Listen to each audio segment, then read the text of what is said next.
Let me first thank Mr. Chandrasekhar for his outstanding leadership during the B20.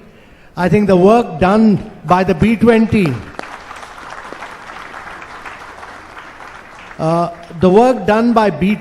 and its various task force has been truly spectacular in terms of the intellectual input that has come out.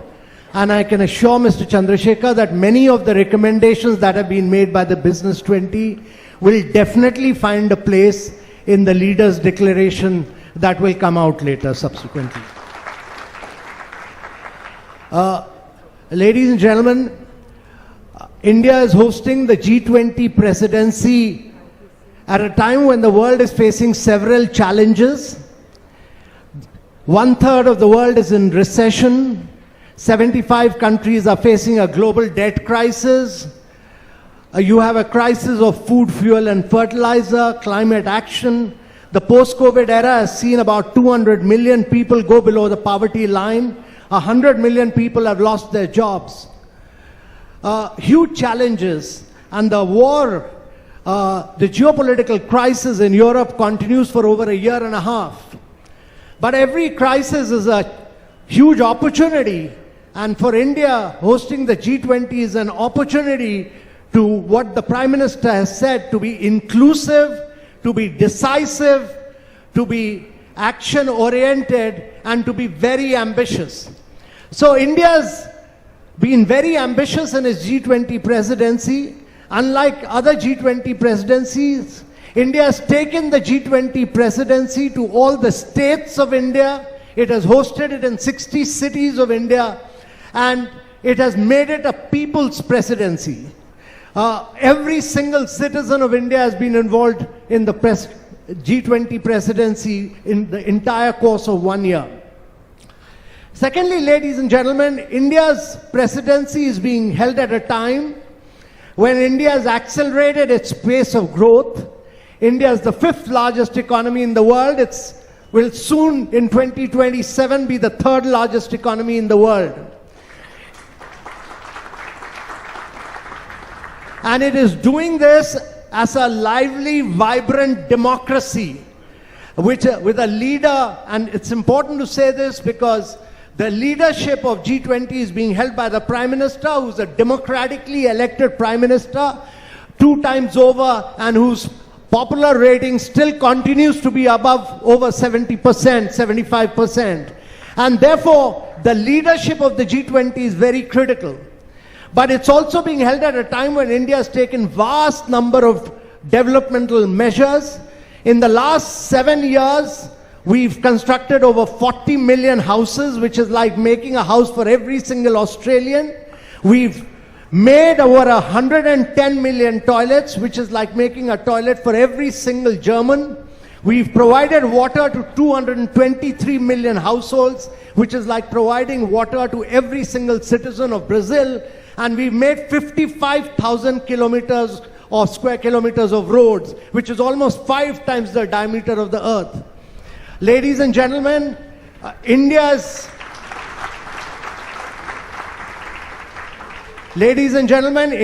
driven the digital agenda.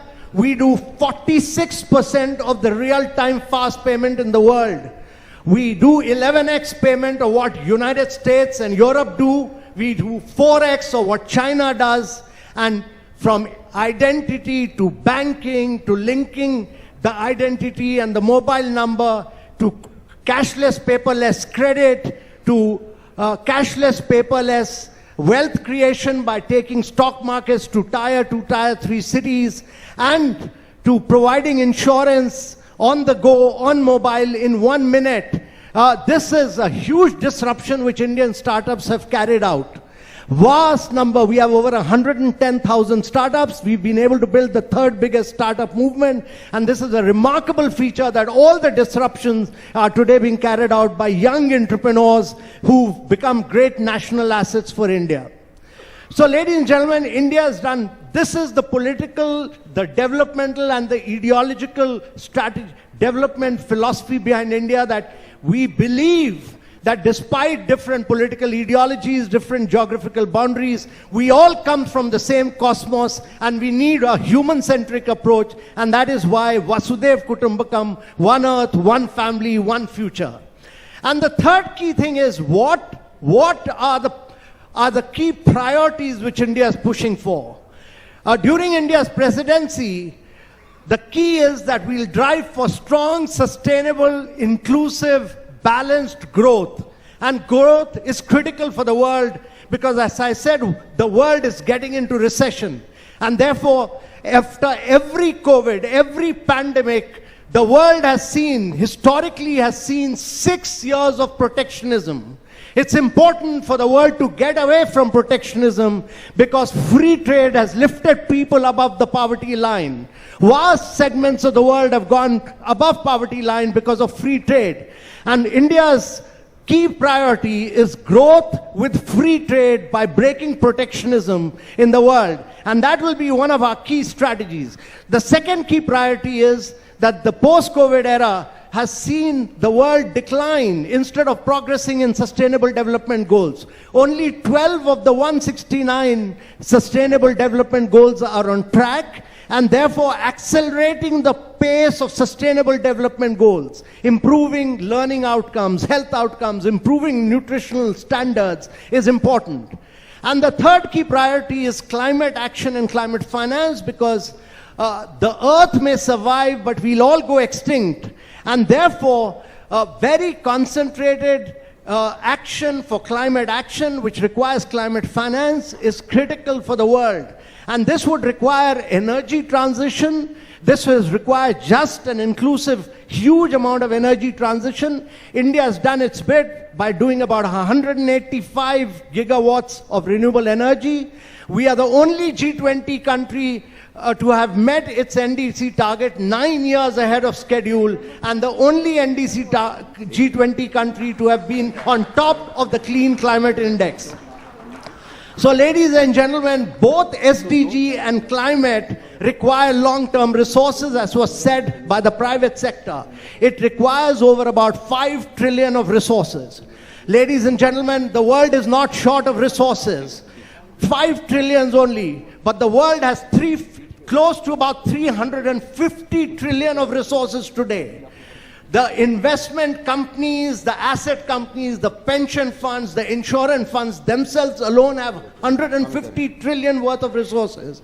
And therefore, but the challenge is that the risk of developing countries is very different from the risk of developed parts of the world. But all the growth is now going to come from global south. The IMF predictions are that this year 80% of the global growth is going to come from global south, because the demographics are young, there's low dependency burdens, and in the next 2 decades, 2/3 of the global growth is going to come from global south. If global south is going to drive the global economy, because the western part of the world will be aging, the population in India and other emerging markets will keep getting younger, you need resources to flow in here. And that would require multilateral financial institutions to be restructured and redesigned.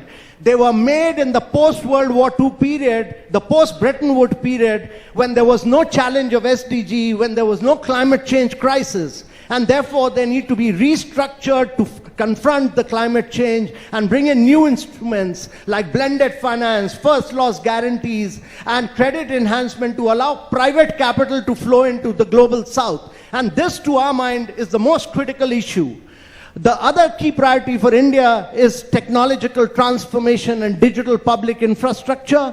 The digital public infrastructure model of India is unique. It's open source, it's open APIs, it's interoperable, and has allowed every Indian to do fast payments. It's enabled us to provide access to education, to create a whole range of new infrastructure like DigiLocker, etc., which has the data is owned by the citizens, and therefore it's a very different model from what the other parts of the world have created. The challenge is, if you look around the world, 4 billion people of the world do not have a digital identity. 3 billion people do not have a bank account. 133 countries in the world do not have fast payments. So if you want to do inclusion, which is the top priority of Business 20, Mr. Chandrasekhar said number one priority is inclusion. And if we want to do inclusion, then digital identity, bank accounts, fast payments are a must. And therefore, technological transformation is really the key to the world. And that is what we will drive it during India's presidency. The last key priority for India is what the Prime Minister has focused on, women-led development. Because India believes that 50% of the population of the world is of women. It's important, if the world has to grow, you need equity, you need inclusiveness, you need basically bridging the gender digital divide, you need better learning outcomes, health outcomes, and breaking the vicious cycle of malnutrition for women, so that this 50% of the race, or the human race, will accelerate the pace of change. And they have to be put into leadership positions. So ladies and gentlemen, these are the key priorities for India. A different philosophy of one earth, one family, one future. Priorities which will radically transform the world towards a human-centric approach, and making this a people's presidency have been the key aspects of India's G20 presidency. Thank you. Thank you, Amitabh. Thank you. Really, I think it sets a tone for how the G20 is going to be looking at this. I thought, considering the time, I will directly go ahead and take about 3 questions from the audience, and then you can club them together and answer. So, anyone would like to ask a question to Amitabh? Okay, so I will start with a very quick question. So, I think from all of the approaches, how do you see those coming together under the what I would call as a 360-degree approach to growth and lifestyle, which I think the Honorable Prime Minister has spoken about? And how do you see that impacting not just India, but also the developing countries and across the globe? So Dinesh, we are having negotiations are going on every day. Actually, they start around 2 o'clock, they go up to 2 o'clock in the night. These are very contested negotiations, because every single country is at a different stage of development. There are different national circumstances. Saudi Arabia has different national interests than United States, and Europe has different interests from China and so on. So these are very contested, every word is fought for in these negotiations. But the challenge is to bring in consensus. And one key area where consensus has been brought in to a great extent is on lifestyle for sustainability, because it's not just the governments who will bring change to climate action, it's individual behavioral change, what is today called as nudging behavioral change. We keep our lights switched on, we keep our fans switched on, we keep our water taps changed on. So what the Prime Minister said is that it's not the leaders, it's not the governments, bring the change from individual. And therefore, if every single individual contributes to climate action, the world will be a different place. And therefore, we've come out with with principles of lifestyle for sustainability, which have been accepted by every single country.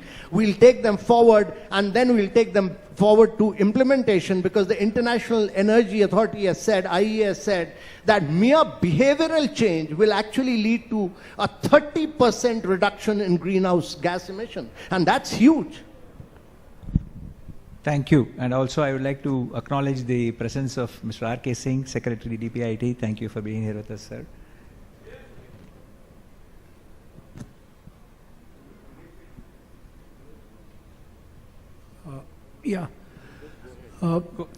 How can G20 help in bringing peace between Ukraine, and I think our Prime Minister can play a very important role, the war in Ukraine? Okay.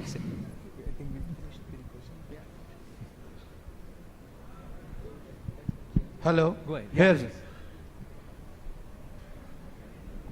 Thank you, Mr. Dinesh. Mr. Kant, this is Shukla from Mahindra Group. You made a very pertinent point that there is 150 trillion floating in various institutions, private sector institutions, and all we need is perhaps 5 trillion. You also pointed out there are different risks in Global South from the developed countries. What are we thinking about addressing those developed South? the global south so that this money feels comfortable coming in there? Thank you. Hello.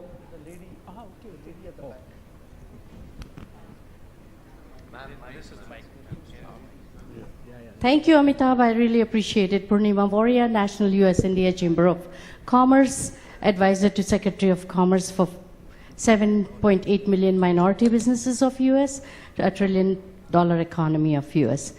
We have had met in Hyderabad with Ivanka Trump's delegation, and my suggestion to you is President Kagame is the chairman of the African Council, would be a good consideration for what you just said in Africa. Kigali Bank chairman would be a very good asset for the funding that you are talking about. There is a lot of resources, and yes, they are very prominent in Rwanda. My suggestion, a couple of suggestions that I have already said, but I don't want to take up time here, but also wanted to talk about, a World Rocky Day that Prime Minister can create. Our AKHI stands for Raising Awareness and Knowledge Through Humanitarian Initiative. There's an economic development side of this, a flimsy thread of love, but carries very important message of brotherhood and peace. Thank you very much. Shobana, go ahead.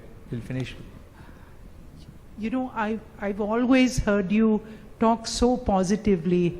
I mean, if anyone ever has a doubt about India or the world, I think we just have to hear Mr. Kant, and you just tell the narrative so fantastically. But I really want to know, what are your worst nightmares? What is the risk that you think of all these wonderful things that you talk about that are actually happening, but if they don't scale or something goes wrong, what really scares you? Well, let me first start with Shobna's question, because I think that's the easiest. First of all, I don't have any nightmares. I sleep very well. I try and do a morning exercise. I get inspired from Chandra still doing marathon runs. So that's an inspiration for many of us. So I spend about 1 hour and a half on my exercise, and no nightmares at all. The challenge is, actually G20 is it's a tough job, because to be able to convince all the Sherpas that this is what the world needs, and this is where we need to take the world to. And every single country has its own national perspective. You have to align them to a global perspective and take them to say that this is required not for your country, but for the world, for every single citizen of the world. And that's important. And that's a huge job, very tough, challenging job. On the issue of what the lady from there asked about, let me say that India's presidency is one of its high features, very high features will be that it's really emerged as the voice of the global south. 6 of the fastest growing 12 countries is actually coming from, if you look at the 12 fastest growing countries in the world, 6 of them are actually coming from Africa region. And so throughout our presidency, one thing that we've done, it started with the Prime Minister having a Voice of the Global South Summit, where he met 125 leaders, and his advocating by writing to all the leaders that African Union must have a permanent membership of G20. And this is the first time after decades that we are spearheading a movement to get African Union a permanent membership of G20. And that would make G20 a very, very inclusive body, because that will give membership virtually to 55 countries of African Union. So it's a remarkable, and this move of the Prime Minister has received overwhelming support from all the leaders of the world. So we are very hopeful that this would really be a really remarkable feature of India's presidency to our mind. And the third question that was asked about $5 trillion being the need and $150 trillion being available. I think the key to that is that, multilateral development banks, they do a lot of direct funding based on their balance sheet. They need to go beyond their balance sheet and look at global balance sheets and actually move to indirect lending so that they are able to utilize the instruments of MEGA, first loss guarantees, credit enhancement to enable 15 times more resources to flow in, to flow into Global South. That is the key to my mind, because if Global South grows, if 2/3 of the growth is going to come from Global South, and if resources are made available and backed by good governance in the Global South, then the world will grow for the next 3 to 4 decades. That is the reality of the world, and it's very important that multilateral financial institutions, the international financial architecture, both the international financial architecture is heavily weighed against the Global South right now. Instead of resources flowing in from the developed world to the developing world, actually resources are flowing out from in developing world to the developed world. This financial structure needs to be realigned. The multilateral development banks need to put greater amount of indirect lending into the Global South. That is really the key. Money is available in plenty with all institutions. Yeah, please. Yeah. So, one last question, which I think the gentleman, Mr. Goel, asked here about, about providing, ensuring that on the Ukraine war. Let me say that G20 is actually an economic body. It's a body for growth. The political body is the United Nations. But issues of war lead to challenges on food, fuel, and fertilizer, and therefore there's a huge implication in terms of economics. That's what other countries are saying. The war is not our creation. The war is not our creation. Our challenge is to put developmental issues right in the forefront. And that is the challenge. The world's challenge is to handle the developmental issues. On the issues of war, last year in Bali, we fell back on the United Nations resolution, and we are quite hopeful. We are quite hopeful that we'll convince everybody to find an amicable issue to the geopolitical issues. Thank you. Sorry, we'll finish with that question, yeah.